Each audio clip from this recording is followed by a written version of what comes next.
Notre Dame is considered a part of France's soul. This structure has stood tall for over 850 years and has seen a lot. It's more than stone and glass. It's a symbol of endurance, of identity, of faith.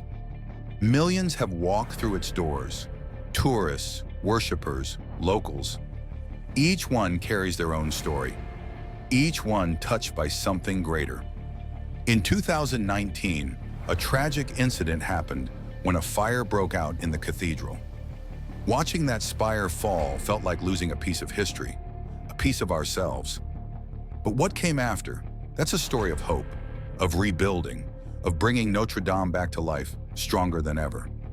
So before we dive deeper into the fire and the massive effort to restore this iconic cathedral, make sure to hit that like button and subscribe. We've got an incredible story ahead. Let's get into it. Notre Dame's story began all the way back in 1163. The cathedral took around 2 centuries to complete under the commission of King Louis VII. It took 182 years of craftsmanship that was transferred to generation after generation. This structure was finally completed in 1345 and was considered the greatest Gothic architecture the world had ever witnessed. And it was more than just wonderful, it was revolutionary. The cathedral's walls were supported by large flying buttresses, which allowed architects to erect taller structures and add massive stained glass windows that let in an abundance of color and light. There was nothing random about the intricate design of the cathedral. Every stroke of brush had spirit and meaning. Notre Dame quickly became the heart of Paris. It hosted royal coronations, historic weddings, and moments that shaped the nation. But by the 1800s, it had fallen into disrepair, forgotten by time. That is, until Victor Hugo came along. His 1831 novel, The Hunchback of Notre Dame, reignited the world's love for the cathedral. Thanks to his words, Notre Dame was restored, preserved, and celebrated once more. It wasn't just a church anymore. It was a symbol of France and of something timeless. April 15th, 2019, is the day that would be marked as a dark day in history. The cathedral began echoing with the sounds of the fire alarm at 6:18 p.m. Initially, it felt like it was nothing but a false alarm, but within minutes, smoke began rising into the Paris sky. As the cathedral structure had been weakened, the fire spread fast everywhere, especially towards the roof. Firefighters rushed in. Streets were cleared. Many people saw the incident happen with tears in their eyes. At 7:50 p.m., the unimaginable happened. 300 feet in the air, the famous spire fell. As the world stared in shock as the cameras rolled, it dropped into the flames below. The roof was gone. The upper walls were scorched and crumbling. It looked like the cathedral might be lost forever. But then came a miracle. Notre Dame's stone vaulted ceiling held firm. It absorbed the worst of the collapse, sparing much of the interior. Statues, altars, even sacred relics survived. And the stained glass rose windows, intact, somehow untouched by the heat and ash. In the middle of the disaster, there was light. Firefighters, over 400 of them, fought for hours. Some ran into the burning structure to save priceless artifacts. Others worked tirelessly to stop the fire from reaching the bell towers. If those had fallen, the entire cathedral might have collapsed. That night, the world mourned. But it also hoped.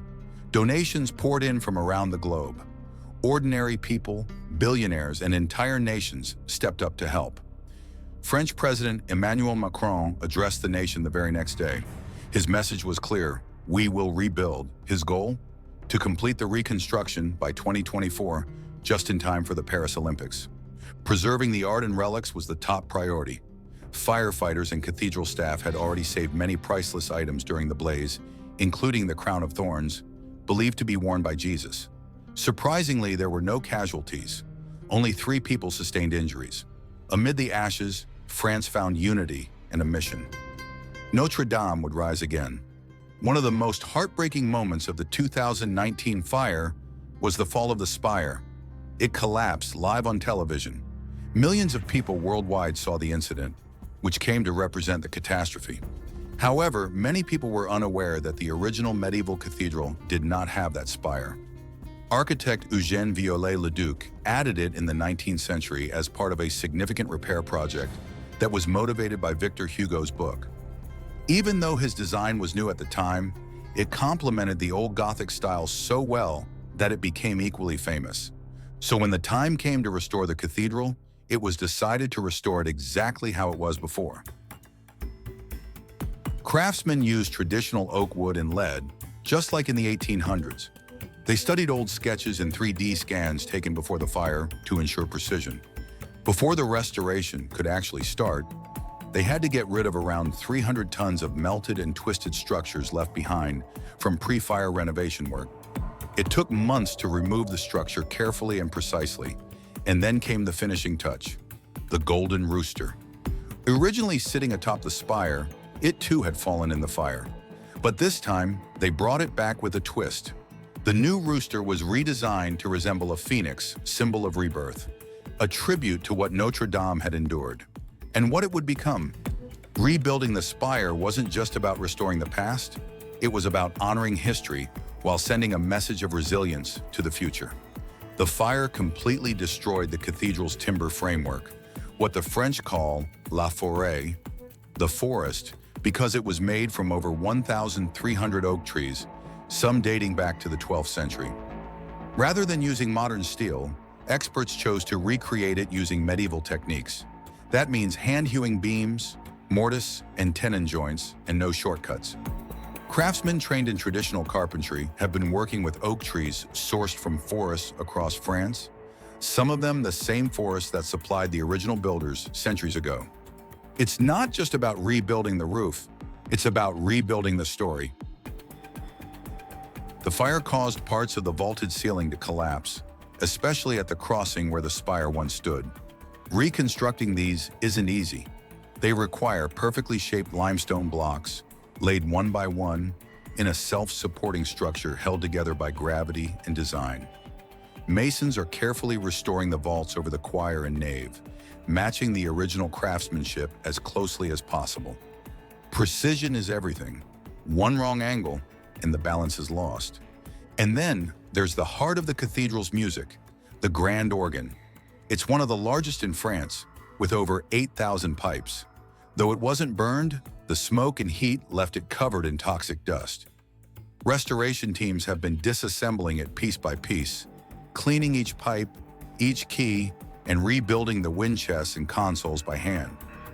What's even more impressive, they're keeping the organ fully mechanical, no digital shortcuts. Everything from the keys to the wind flow will be operated manually, just like it was before. The goal isn't just to restore a building, it's to bring Notre Dame back to life, breathing, sounding, and standing, just as it did for centuries. This is craftsmanship, this is legacy work, and it's nothing short of extraordinary. Before the fire, a detailed 3D scan of the entire structure had already been done by art historian Andrew Tallon. His scans, originally for research, became priceless blueprints overnight. After the fire, teams used laser scanning and photogrammetry to capture the full extent of the damage. Every crack, shift, and missing stone was mapped in ultra-high detail. These scans are now guiding everything, from replacing individual blocks to aligning ribbed arches in the vaults with millimeter-level accuracy. Over 170 historians, archaeologists, architects, and engineers are involved in the restoration. They're analyzing everything: stone types, medieval construction methods, sculpture techniques, and more. Each decision, from choosing a piece of limestone to carving a new gargoyle, is based on extensive research. In order to combine sustainability and historic preservation, the new design incorporates climate-resilient components, such as shaded green spaces, water features to cool the area, and improve pedestrian flow. As for funding, the world stepped up.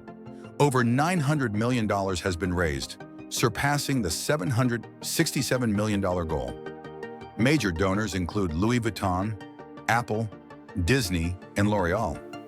Ubisoft even contributed 5,000 hours of research from Assassin's Creed Unity to aid accuracy. Germany joined in too, offering restoration support for stained glass through Cologne Cathedral's expert artisans. It's truly a global effort. To bring Notre Dame back to its former glory, more than 1,000 laborers from all over France are putting in endless hours. As of now, the cathedral's cross-shaped base has been fully restored, and the new spire has been erected. These significant turning points show that the reconstruction is proceeding according to plan, with every stone thoughtfully positioned to preserve the original design. Notre Dame is rising like a phoenix from the ashes, a representation of our courage, determination, and capacity to maintain beauty over time. It serves as a reminder that despite the devastation, there is always a way to rebuild, unite, and continue what really counts. And that's all there is to cover in this video. If you enjoyed this video, please remember to hit the like and subscribe button for more videos like this. Share your thoughts in the comments section below. See you in the next video.